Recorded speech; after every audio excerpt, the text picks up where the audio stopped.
Tutorial Kuliah Hukum Adat. Topik pertama dari 30 topik. Istilah, pengertian, manfaat, dan dasar berlakunya hukum adat. Disediakan oleh Global Tutorial. Hukum adat lahir, tumbuh, dan berkembang dari masyarakat Indonesia dan merupakan salah satu hukum positif yang tidak tertulis. Indonesia yang terdiri atas beragam suku, di mana tiap daerah memiliki kebiasaan yang turun-temurun dilakukan, hidup di tengah masyarakat, dipertahankan oleh masyarakat, dari Sabang sampai Merauke. Kebiasaan-kebiasaan yang turun-temurun tersebut dipertahankan oleh masyarakat karena memiliki nilai-nilai kebaikan, nilai-nilai kesusilaan yang dianggap mampu memberikan pedoman hidup dalam berperilaku bagi masyarakat. Kemudian kebiasaan yang dipertahankan dan dipraktikkan sebagai pedoman hidup dalam berperilaku tersebut, memiliki akibat hukum bagi yang tidak mengikuti atau melaksanakannya. Saat itulah kebiasaan tersebut menjadi hukum, dalam hal ini hukum adat. Oleh karena itu, hukum adat dipakai sebagai sinonim dari hukum tidak tertulis. Hukum yang hidup sebagai peraturan kebiasaan yang dipertahankan di dalam pergaulan hidup masyarakat di desa maupun di kota, customary law. Saat ini hukum adat banyak mempengaruhi hukum yang dibuat secara tertulis. Bahkan di beberapa daerah yang ada di Indonesia, masyarakat lebih menaati hukum adat yang tidak tertulis tersebut, daripada hukum yang tertulis. Hukum suatu bangsa merupakan gambaran atau cerminan dari budaya bangsa yang bersangkutan. Dengan memahami hukum adat secara keseluruhan, diharapkan akan memperjelas pemahaman hukum adat sebagai salah satu aspek kebudayaan bangsa Indonesia. Memahami hukum adat maka kita akan memahami budaya hukum Indonesia. Dalam sejarah bahwa Indonesia pernah menjadi jajahan Belanda yang membawa dan mengenalkan hukum tertulis yang sudah terkodifikasi.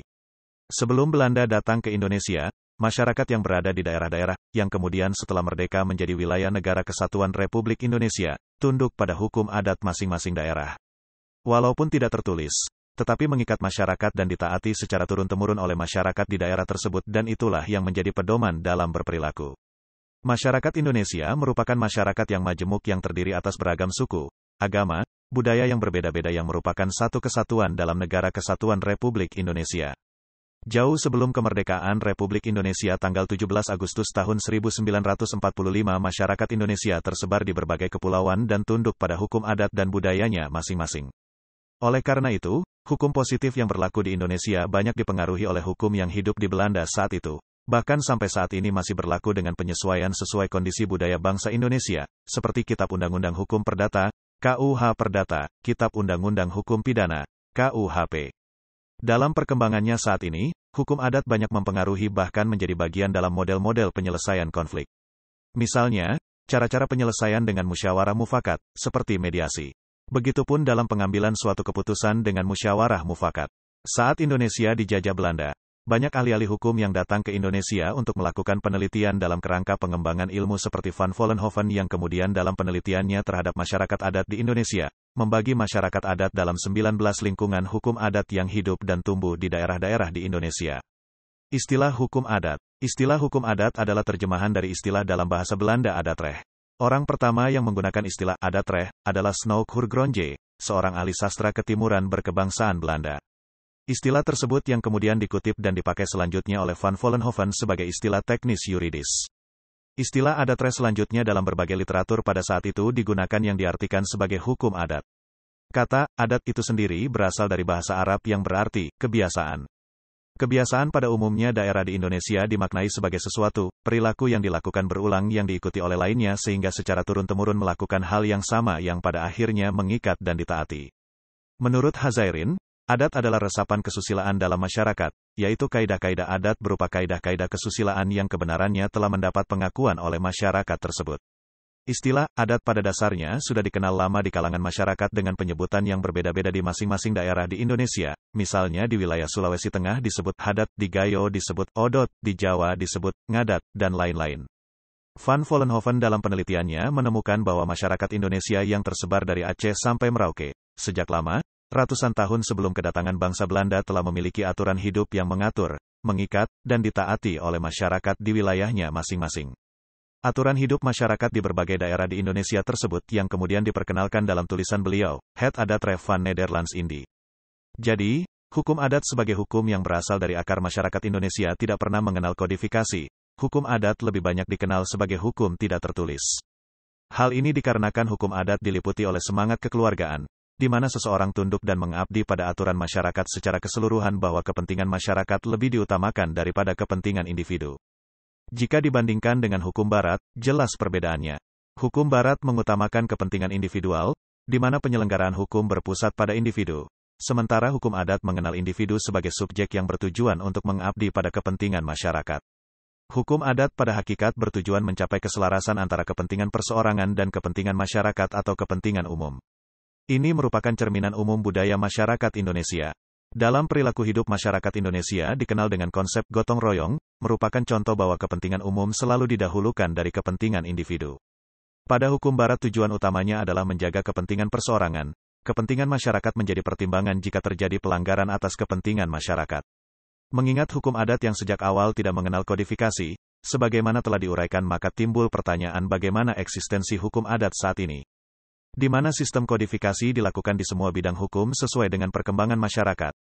Untuk dapat menjawab pertanyaan tersebut maka perlu diperhatikan bahwa hukum adat berakar pada adat istiadat masyarakat Indonesia, sebagai cerminan nilai-nilai dasar budaya masyarakat Indonesia dan hal ini diakui dalam UUD 1945.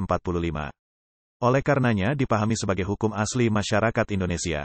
Dalam aturan peralihan 2 menyatakan, segala badan negara dan peraturan yang ada masih berlaku selama belum diadakan yang baru menurut Undang-Undang Dasar ini. Pada bagian penjelasan UUD 1945 menyebutkan bahwa, di samping Undang-Undang Dasar berlaku juga hukum dasar yang tidak tertulis ialah aturan-aturan dasar yang timbul dan terpelihara dalam praktik penyelenggaraan negara meskipun tidak tertulis. Walaupun terdapat berbagai perbedaan pendapat terhadap hal ini, secara umum bahwa apa yang tertulis dalam UUD 1945 tersebut merupakan salah satu bentuk pengakuan terhadap eksistensi hukum adat. Pengertian hukum adat terhar dalam pidato Dies Natalis Rekat Sogeskul tahun 1937 mengatakan, hukum adat adalah seluruh peraturan yang ditetapkan dalam keputusan-keputusan dan yang dalam pelaksanaan diterapkan serta-merta dan mengikat, artinya hukum adat yang berlaku itu hanyalah yang dikenal dari keputusan-keputusan fungsionaris hukum dalam masyarakat itu, kepala-kepala, hakim-hakim, rapat-rapat desa, dan pejabat-pejabat desa. Dengan demikian, hukum adat hanya dapat diketahui dan dilihat dalam bentuk keputusan-keputusan para fungsionaris hukum, tidak saja hakim, tetapi juga kepala adat dan petugas-petugas desa lainnya. Oleh karenanya terhadap pendapatnya ini, terhar dikenal dengan teorinya Beslissingen-Leer, teori keputusan, mengungkapkan bahwa hukum adat mencakup seluruh peraturan-peraturan yang menjelma di dalam keputusan-keputusan para pejabat hukum yang mempunyai kewibawaan dan pengaruh, serta di dalam pelaksanaannya berlaku secara serta-merta dan dipatuhi dengan sepenuh hati oleh mereka yang diatur oleh keputusan tersebut.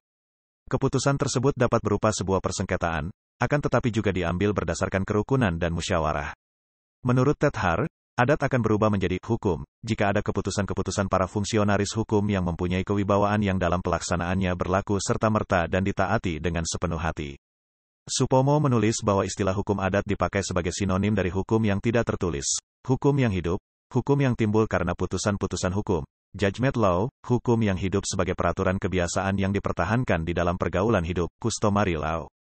Sukanto memberikan pengertian hukum adat pada hakikat merupakan hukum kebiasaan, namun kebiasaan yang mempunyai akibat hukum atau sanksi, das sein das sollen. Artinya, hukum adat itu merupakan keseluruhan adat yang tidak tertulis dan hidup dalam masyarakat berupa kesusilaan, kebiasaan, dan kelaziman yang mempunyai akibat hukum atau sanksi. Selanjutnya, Hazairin memberikan pengertian tentang adat adalah endapan kesusilaan dalam masyarakat, yaitu bahwa kaidah-kaidah adat itu berupa kaidah-kaidah kesusilaan yang ditaati dalam masyarakat tersebut. Namun menurut Van Dijk, kurang tepat bila hukum adat diartikan sebagai hukum kebiasaan. Menurutnya hukum kebiasaan adalah kompleks peraturan hukum yang timbul karena kebiasaan berarti demikian lamanya orang bisa bertingkah laku menurut suatu cara tertentu sehingga lahir suatu peraturan yang diterima dan juga diinginkan oleh masyarakat.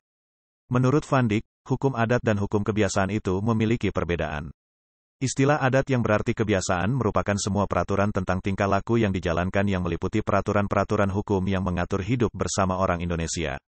Menurut Van Dijk, adat tidak mempunyai akibat hukum, sedangkan hukum adat mempunyai akibat hukum, sanksi.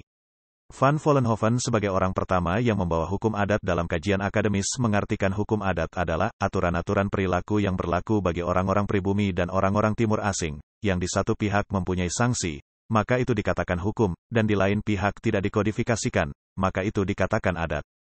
F.D. Holleman sependapat dengan Van Vollenhoven dan mengartikan hukum adat adalah norma-norma yang hidup yang disertai dengan sanksi dan jika perlu dapat dipaksakan oleh masyarakat atau badan-badan yang bersangkutan agar ditaati dan dihormati oleh para warga masyarakat. Tidak ada masalah apakah norma-norma tersebut ada atau tidaknya keputusan petugas hukum. Secara umum dapat diartikan bahwa hukum adat adalah wujud gagasan kebudayaan yang terdiri atas nilai-nilai budaya, norma, hukum, dan aturan-aturan yang satu dengan lainnya berkaitan menjadi suatu sistem dan memiliki sanksi real yang sangat kuat. Kuncaraningrat merinci pembedaan antara adat istiadat, norma, dan hukum. Adat istiadat merupakan sistem nilai budaya, pandangan hidup, dan ideologi.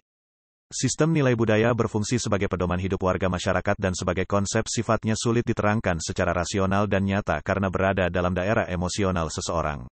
Bahwa sejak kecil seseorang diresapi oleh berbagai nilai budaya yang hidup di dalam masyarakatnya sehingga konsep-konsep budaya tersebut telah berakar dalam alam jiwanya. Konsep ideologi merupakan suatu sistem pedoman hidup yang ingin dicapai oleh warga masyarakat. Norma terdiri dari aturan-aturan untuk bertindak, sifatnya khusus, rinci, jelas, dan tegas. Dengan sifat tersebut norma mempunyai wibawa mengatur tindakan individu.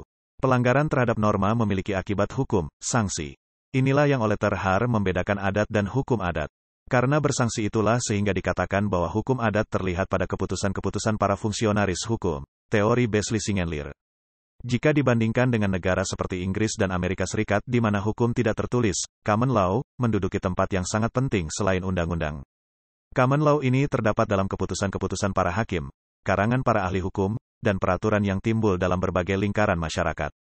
Di negara-negara ini hukum terwujud tidak hanya dalam undang-undang, melainkan keputusan hakim, jurisprudensi, pendapat ahli, dan juga di dalam masyarakat. Di Inggris hukum tertulis disebut statute law dan hukum yang tidak tertulis disebut common law atau judgment law. Hukum adat termasuk di dalam sistem hukum common law. Demikianlah materi topik pertama tutorial kuliah hukum adat. Channel Global Tutorial dipastikan sangat bermanfaat bagi siapa saja yang ingin menambah wawasan, termasuk mahasiswa perguruan tinggi negeri dan swasta manapun di Indonesia. Video tutorial juga dituturkan dan disubtitelkan agar dapat ditonton, dibaca sambil didengarkan. Jangan khawatir jika belum langsung paham. Untuk pemahaman yang lebih baik, putar dan dengarkan video ini berulang-ulang. Subscribe dan like, agar Anda mendapatkan update tutorial lainnya. Bagikan juga link video ini, agar teman lain juga mendapatkan manfaat channel ini. Sekian dan terima kasih. Sampai jumpa.